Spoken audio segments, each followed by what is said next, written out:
నటి తన భర్తను మోసం చేశాడంటూ పూర్తిగా అయితే ఆయన ఇక్కడ విశాఖలో మీడియా ముందు అయితే ఆశ్రయించడం జరిగింది. అసలు ఎందుకు ఈ పరిస్థితి వచ్చిందో మనతో మాట్లాడడానికి బాధితుడు ఉన్నారు. చెప్పండి, అసలు ఏ సీరియల్లో నటించేది, ఎందుకు? మా టీవీలో పలుకే బంగారమై సీరియల్, జెమినీలోని అలా వైకుంఠపురం, జీ తెలుగులోని అమ్మాయి గారు కాపురం సీరియల్ చేసింది. మా కాపు మ్యాట్రిమోనీ ద్వారా అమ్మాయి మ్యాచెస్ వచ్చింది.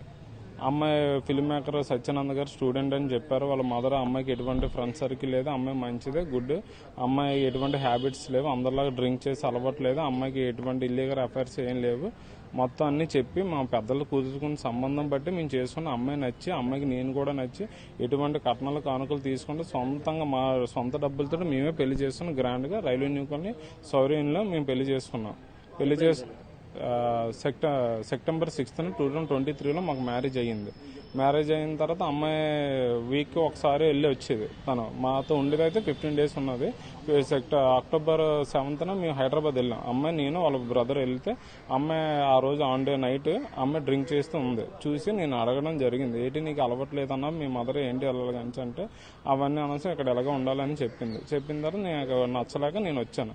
తర్వాత మేము వేరే వాళ్ళ ఇంటికి కూడా వెళ్ళాం. మాకు ఇలాగే కొత్తగా మ్యారేజ్ అయింది కదా పిలిస్తే వాళ్ళ ఇంట్లో కూడా సేమ్ అలాగే తను డ్రింక్ చేస్తే తను అక్కడే పడుకుండిపోయింది. పడుకుండిపోతే మాకు నచ్చక నేను ఇంటికి వచ్చాను. ఇంటికి వచ్చిన తర్వాత ఈ అమ్మాయితో మాట్లాడట్లేదు కదని బీరోలో ఉన్న నా గోల్డ్ అది తీసుకుందని నేను ఓపెన్ చేస్తే కర్ణం రమేష్ బాబు అన్న అతనితో ఫొటోస్ అవి చూసాం. ఈ పర్సన్తో ఉన్న ఫొటోస్ అవి చూసాం. చూసిన తర్వాత అమ్మాయి రూమ్లోని సిగరెట్ బాక్స్ అవి చూసాం. అమ్మాయి రూమ్ లో కూడా సేఫ్టీస్ అయితే ఉండడం చూసాం. చూసిన తర్వాత మాకు నచ్చలేక నేను ఇంకా ఆన్ డేట్నే నేను వైజాగ్ వచ్చేద్దాను టికెట్ బుక్ చేసుకుంటే నెక్స్ట్ రోజు నైట్ మేము ఇంటికి వెళ్ళాం. ఇంటికి వెళ్ళి సరే ఏదో షార్ట్ అవుట్ చేసుకుందాం కదని వెళ్తే ఈ రమేష్ బాబు అన్న అతనితో తన ఇంట్లో ఉంది నేను చూశాను. చూడగా తన రూమ్ లోకి వెళ్ళి లాక్ పెట్టుకుంది. డోర్ తీయమన్నా తీయలేదు. నేనే న్యూసెన్స్ చేశానని చెప్పేసి వాళ్ళ మదర్ ఫోన్ చేసి నువ్వు మర్యాదగా అక్కడి నుంచి వైజాగ్ వచ్చి కావాలంటే నీకు ఏదైనా ఉంటే మేము వచ్చి మాట్లాడతామని చెప్పిన పర్సన్ ఇప్పటికి వచ్చి ఎవరు మా ఇంటికి రాలేదు, ఎటువంటి చేయలేదు. రమేష్ బాబు అన్న అతను ఫోన్ చేసి మాకు థ్రెటనింగ్ కాల్ ఇచ్చారు, మర్యాద మీ ఆవిడని వదిలేయాలి, దానికి నువ్వు నచ్చలేదు. రమేష్ బాబు, కర్ణం రమేష్ బాబు, అడ్డాల ఐశ్వర్య, తనకి ఇష్టం లేదు నువ్వు వదిలేయాలి అది ఇది అంటే మీ అన్న స్క్రీన్ రికార్డింగ్ చేసి వాట్సాప్లో ఆన్ డేట్ ఆ టైంలోనే నేను వాళ్ళ ఫాదర్ పెట్టాను. వాళ్ళ ఫాదర్ ఏమంచి పెళ్లికి ముందు నువ్వు అన్ని ఎంక్వైరీ చేసుకోవాలి కదా, అది నీ తప్పు నా మిస్టేక్ ఏం కాదని వాళ్ళ ఫాదర్ చెప్పదా మాకు ఒక నమ్మకం బుద్ధి కాక వాళ్ళ ఇంటికి వెళ్తే మేము రివర్స్ గొడవకు వచ్చని చెప్పి మా మీద కంప్లైంట్ పెట్టారు. కంప్లైంట్ పెట్టి మా మీద ఇలాగ ఇబ్బంది పాలు చేసి సుభాష్ అని ఆవిడ ఫోన్ చేశారు. చేసి ఇలా మీకు కౌన్సిలింగ్ ఇస్తానని చెప్పి మాకు విష్ణు పబ్లిక్ స్కూల్ కొబ్బరితోట దగ్గర స్పాట్ని పెట్టి నన్ను ఒక్కనే రమ్మని, మీ అమ్మాయి కూడా ఒక్కరిదే వస్తుంది, మీ ఇద్దరిని కూర్చోబెట్టి మాట్లాడతానని చెప్పి ఇలాగని చెప్పి మాకు ఆ రోజు గొడవలోని మాకు ఇలాగ ఇంజరీ చేయడం జరిగింది. మాకు 11 stitches పడి అంత ఇంజరీ కూడా జరిగిన తర్వాత next one day December 5th మా మదర్ ఫాదర్కి ఫోన్ చేసి ఇలాగ రిచ్ కంఫర్ట్లో ఉన్నాం, మేము కూర్చొని మాట్లాడి ఇష్యూ ఎక్కడ పబ్లిక్ చేయొద్దని చెప్తే మేమేమించి ఇంటికి రండి మాట్లాడదంటే వాళ్ళు ఒప్పుకోలేదు. కాలం మేము వెళ్ళిన తర్వాత అడ్వకేట్ అన్న ఆవిడ ఫోన్ చేసి మర్యాదగా ఇది ఇష్యూ అక్కడ వదిలేయాలి, లేదంటే మటుకు చాలా వరకు తీసుకెళ్లాల్సి వస్తుంది, గొడవలు కూడా అవుతాయి, ఏదైనా జరుగుతుందని చెప్పి మాకు మా పేరెంట్స్కి థ్రెటనింగ్ కాల్ ఇచ్చారు, థ్రెటనింగ్ వార్నింగ్ ఇచ్చారు. డైరెక్ట్ వార్నింగ్ ఇస్తే మేము అది ఒప్పుకోకపోతే February 14th నేను హైదరాబాద్ వెళ్ళాను. 14th వెళ్తే అమ్మాయి ఆ ఇంట్లో లేదు. తను కొన్ని గిఫ్ట్ ఇవ్వడానికి వెళ్తే తన ఇంట్లో లేదు, వేరే ఇంటికి షిఫ్ట్ అయిపోయారని తెలిసింది. తెలిస్తే నెక్స్ట్ ఆన్ డే నేను కిషోర్ అన్న వాళ్ళ ఇంటికి వెళ్ళి గిఫ్ట్లు ఇవ్వడం జరిగి నేను ఆన్ డేట్నే నేను వైజాగ్ వచ్చేయడానికి నేను బుక్ చేసుకుని నేను వచ్చాను. నాకు February 14th వచ్చి మీరు అమ్మాయి ఇంటికి వెళ్ళి ఇలా గొడవలు పెట్టారు కదా, న్యూసెన్స్ పెట్టారు కదా, మీకు ఇలాగని పెట్టి మాకు వార్నింగ్లు ఇప్పించి పోలీసుల నుంచి మాకు మేము మా పేరెంట్స్ ఎటువంటి చేయకుండా మాకు ఇంత రాకలాగా మాకు ఇబ్బంది పడుతుంది. తను అంటే మీకు సీరియల్ నటన మొదటి నుంచి తెలిసే సీరియల్ నటి అని చెప్పారండి. మేము కూడా సత్యానంద్ గారు స్టూడెంట్ అని చెప్తే ఓకే అని చెప్పుకున్నాం. కానీ ఈ అమ్మాయికి ఇల్లీగల్ అఫైర్స్ ఉన్నాయని చెప్పి మమ్మల్ని ఎన్ని రకాలుగా ఇబ్బంది పెట్టి ఇప్పుడు అమ్మాయి చేసింది చెప్పు బయటకు రాకుండా మేమేదో తను ఫ్రాడ్ చేసి మ్యారేజ్ చేసుకున్నట్లు అందరికీ ప్రచారం చేసుకుని తిరుగుతున్నారు సార్. నేను ఈ రోజు మీడియాకు కూడా రావడం కారణం ఇదే సార్. పెళ్ళైన మొదటి నుంచి ఎలా ఉండదు? పెళ్ళైన మొదటి నుంచి ఎవరితో ఉండేది సార్ కాదు సార్, మామూలుగా ఉండేది. తను ఎక్కువ షూటింగ్ కానీ నేను వెళ్ళిపోవాలని చెప్పి ఎక్కువ వాళ్ళ మదర్ వాళ్ళ ఇంటికి వెళ్ళిపోయింది సార్, అంతే. చెప్పండి సార్, అసలు ఏ విధంగా ఉంది? అమ్మాయి పెళ్ళి అయ్యేటప్పటికి మాకు పెళ్లి ద్వారా దేనికి వచ్చిందండి. అబ్బాయికి నచ్చింది, అబ్బాయి రమ్మంటే వెళ్ళాము. వాళ్ళ అమ్మగారు ఫోన్ చేశారు, అన్నయ్య గారు మంచి రోజు చూసి రండి అన్నారు. వెళ్ళాం. వీళ్ళందరూ పిలిచి అమ్మాయి ఇంట్లో ఉంది, వాళ్ళ ఓన్ ఉంది, వాళ్ళ నాన్నగారు వాళ్ళ అమ్మగారు, తర్వాత అది సుజాత నగర్ అండి. అది వెళ్ళిన తర్వాత అమ్మాయిని చూడండి ఆవిడే పంపించింది, వాళ్ళ అమ్మగారు వాళ్ళ నాన్నగారు. మా ఈ అబ్బాయి ఇంకో మా పాప మధ్యవర్తి చూడడానికి వెళ్ళారు. చూసిన తర్వాత వచ్చారు. వచ్చిన అమ్మాయి కూడా వచ్చింది. సరే నాకు కూడా అడిగారు మీకు ఎలా నచ్చిందని. అమ్మాయి నచ్చింది.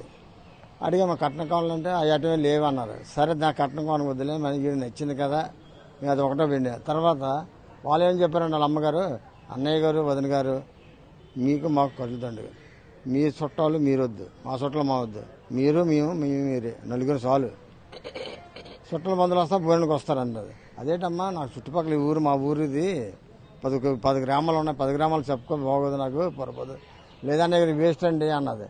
సరే వాళ్ళకి మీ చాలా 3 మంది వస్తున్నారు, తీసురండి అని చెప్పాం. రారండి ఒప్పుకోలేదు, ఇక్కడ చేసేదన్నది. అయితే ఇలాగా ఇంకెవరు తెలియక చేద్దాడు. అది మరి ఏ కారణం మాకు అప్పుడు తెలియదు.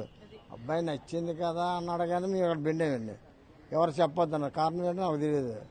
ఏంటంటే పెళ్ళి అయిపోయింది. మరి ఈ అమ్మాయి 15 రోజులు 12 రోజులు ఉందండి ఇక్కడ మా ఇంట్లో. వెళ్ళిపోయింది, హైదరాబాద్ తీసుకెళ్ళింది అమ్మాయిని, ఈ అబ్బాయిని. మాకన్నా కానీ మాకు తీసుకెళ్ళలేదు, వాళ్ళిద్దరూ వెళ్ళారు. ఈ అమ్మాయి నా తమ్ముడు ఎవరు ఉన్నా ఆ తాలూకు వెళ్ళారు. అక్కడికి వెళ్ళి మరి ఏంటైంది మరి అక్కడ జరిగిన సమస్య ఫోన్ చేసాడండి, ఇదేంటి నాన్న ఇలాగ షూట్ అవుతుంది వచ్చేస్తాడు. అదేంటది ఇద్దరు కలిసి రావాలి, అలా రాకూడదు అని తప్పితే అది వచ్చాడు. మరి ఏంటది మాకు తెలియదు. వాళ్ళ అమ్మగారు కూడా ముందు చెప్పాను, అమ్మ వీడు ప్రైవేట్ చెప్పాను, వీడు 4th తరగతి 25,000 పేమెంట్ వస్తుంది జీతం అయ్యంతా, అది కూడా చెప్పండి. వాళ్ళ నాన్నగారు చెప్పారట, అది కాకుండా నేను వేరే పని చేస్తాను, ఏదో వ్యాపారం పెట్టిస్తాను అన్నాడట. మరి నా ఆడతోటి నాకు చెప్పలేదు అనుకొని వెళ్ళాం మేము. అంటే వాళ్ళు విలేజ్ వాళ్ళు కదా కరెక్ట్గా ఉంటాను మేము అక్కడ బెండేవండి, అంతే ఇంకేం లేదు. వాడు కూడా అమ్మాయి నచ్చింది, కుటుంబం బాగుంది అని అక్కడ బెండ్ అయిపోయాము. మా చుట్టాల బంధు మేము వాళ్ళు పిల్లలేదు. అది భోజనాలకు వచ్చానండి, అది మధ్యవర్తిగా రాలేదు. మధ్యలో పిల్లొద్దన్నారు ఎందుకనంటే అదే తలంబరాలు ఇది కాల్గల సంప్రదాయం ఎవరు కూర్చోబెట్టి లేపేస్తారండి, ఇద్దరు కూర్చోబెడతారు కదా కాల్గల, మీకు తెలుసు కదా, తెలియాలి కదా. ఇలా కూర్చోండా ఆ పక్కన కూర్చొని లాక్కేసిందండి. సారీ ఇలా రకరకమైన లాక్కిపోయింది. వాళ్ళ నాన్న అక్కడ ఉన్నాడు, అదేనా భయం చెప్పట్లేదు. ఒకటిగా స్నానానికి ఎన్నో చేసా 4 గంటలు ఎట్టి పంపించాం. ఆ రోజు ఇబ్బంది పెడుతుందండి. అంటే సీరియల్ నట్ అని మీకు ముందుగానే తెలుసా? తెలిసి వీడు నచ్చిందా, మరి వాళ్ళు నచ్చిందని మరి వెనకాల అమ్మగారు వాళ్ళు మేము ఉంటాం దగ్గర ఇంకెవరు ఉండరు, పంపించడం రావడం తీసుకురావడం ఆవిడే బాధ్యత అన్నారు. అది అంతవరకు తల్లిదండ్రులు అలా ఉంటారు కదా మేము అనుకున్నాం అంతే. ఇప్పుడు మన పిల్ల అది ఆడపిల్ల కదా, అందుగురించి మనం అనుకున్నాం. ఆ పిల్ల అమ్మాయి వచ్చింది బాబు, వెళ్ళాము, మా పిల్ల అనిపించుకున్నాము. సరే ఇష్టం అన్నారు. ఎవరు పెద్దలు పేరెంట్ వాళ్ళు మీకు మాకు ఎవరు పిలవద్దు, చెయ్యొద్దు, ఏం చేయకూడదు, మీరు మనమే వదినగోరు అన్నారు. సరేనన్నా బాబు, అంతా మేమే పెట్టుకున్నాము.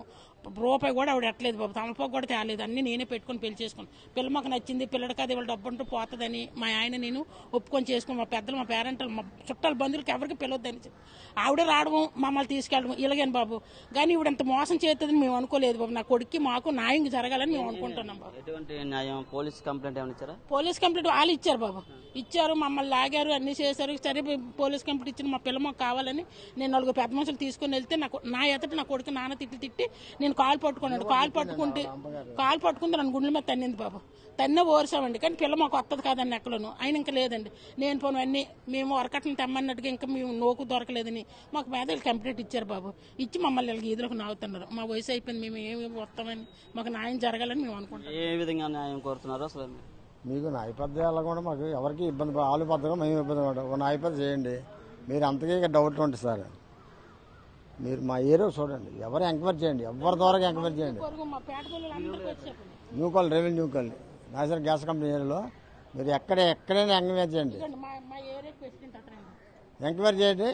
నువ్వేం బ్యాడ్గా అనిపిస్తే మీరు ఏమి శిక్ష చేసినా మేము అనిపిస్తాం. ఆడవాళ్ళందరూ వచ్చింది బాబు, ద్వారమని తెల్లనే స్కూల్ అయితే రాలేదు బాబు. అక్కడికి వచ్చి మీరు కానీ చేస్తే అందరూ మీ మైకలు వచ్చి చెప్తారు బాబు, ఆడవాళ్ళందరూ వస్తారు.